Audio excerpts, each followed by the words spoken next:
قاتل کی یہ دلیل منصف نے مان لی، مقتول خود گرا تھا خنجر کی دھار پر۔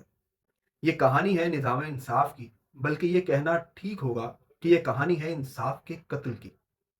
2018 میں سندھ کے علاقے دادو میں ایک ہی خاندان کے 3 افراد کو بے دردی سے قتل کر دیا گیا۔ یہ محض ایک جرم نہیں تھا، بلکہ یہ گھر کا چراغ بجھنے کی دردناک کہانی تھی۔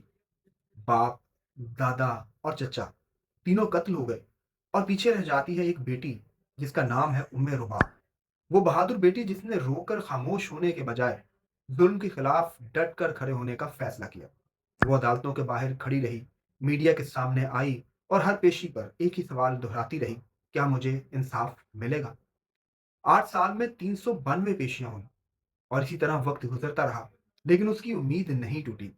اور پھر آتا ہے وہ دن جب اس کیس کا فیصلہ سنایا جاتا ہے۔ اب فیصلے سے پہلے کی کہانی سنیے۔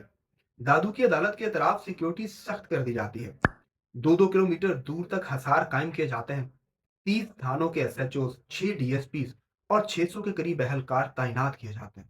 ایسا لگ رہا تھا کہ جیسے آج کوئی غیر معمولی واقعہ ہونے والا ہے، جیسے پاکستان میں انصاف کی کوئی نئی تاریخ رقم ہونے والی ہے۔ لیکن پھر عدالت کا دروازہ کھلتا ہے اور فیصلہ سنایا جاتا ہے کہ عدالت تمام ملزمان کو باعزت بری کرتی ہے، کیونکہ کسی پر کوئی جرم ثابت نہیں ہو سکا۔ ایک لمحے میں رباب کی 8 سالہ جدوجہد ان چند الفاظ کے بوجھ تلے دب جاتی ہے، اور پھر ایک طرف عدالت کے باہر خاموشی، رباب کی آنکھوں میں آنسو، جبکہ دوسری طرف یہ ملزمان بری ہو کر اپنے علاقے میں پہنچتے ہیں تو ان پر پھولوں کی پتیاں نچھاور کی جاتی ہیں، ہوائی فائرنگ کی جاتی ہے، اور ان کی رہائی کا جشن منایا جاتا ہے۔ یہ صرف ایک واقعہ نہیں بلکہ دو حقیقتوں کا ٹکراؤ ہے، ایک انصاف مانگنے والے کی حقیقت اور دوسری طاقت کی، کیونکہ رباب کی ٹکر ان سے لگی ہے جو سندھ کی طاقتور شخصیات ہیں، اور ان کا تعلق سندھ کی حکمران جماعت پاکستان پیپلز پارٹی سے ہے۔ رباب کہتی ہے کہ میرے حوصلے بلند ہیں، میں اس فیصلے کو ہائی کورٹ میں چیلنج کروں گی۔ یہ الفاظ ہار کے نہیں بلکہ مزاحمت کے ہیں، مگر سوال اب بھی وہی ہے: کیا ہر بیٹی کو انصاف کے حصول کے لیے ایسے ہی طویل جنگ لڑنا پڑے گی؟